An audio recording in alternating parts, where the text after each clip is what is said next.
Le disciple prie pour obtenir le pain nécessaire à sa vie aujourd'hui et non pour avoir des garanties concernant ses besoins futurs.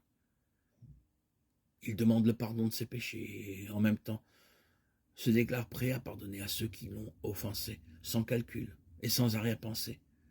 Il n'a pas à s'évader du monde, mais à prier pour que, en restant dans le monde, il soit préservé de l'effroyable tentation de perdre sa foi et sa confiance en Dieu. Il demande enfin d'être délivré du mal, du malin. Celui qui se conformant au conseil de Jésus prie pour que vienne le règne de Dieu, se soumet déjà par le fait même à ce règne et se dispose à témoigner dans sa vie de cette royauté de Dieu, sur ce monde qui est le sien. Il a conscience des dangers qu'il court, mais il sait aussi que la force de Dieu le soutiendra. Comme Jésus, de nombreux personnages bibliques nous montrent combien, pour un croyant, la prière va de soi et comment la comprendre. Elle concerne toujours Dieu et l'homme, dans leur relation mutuelle assez souvent tendue. Tout ce qui serait affectation, outrance ou pusillanimité, ces excès sont des trahisons. Elle serait ici mensonge et abus.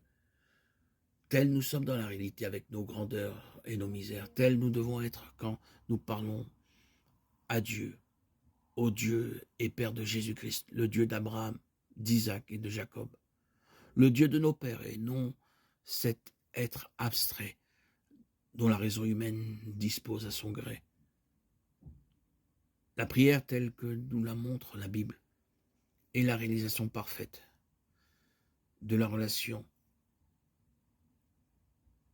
entre le disciple et son Dieu, de la relation je-tu.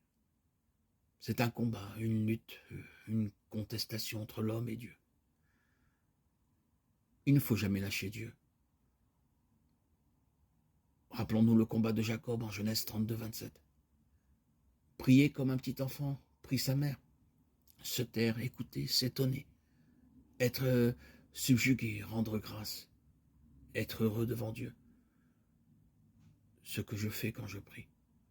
J'expose mon âme aux rayons de soleil.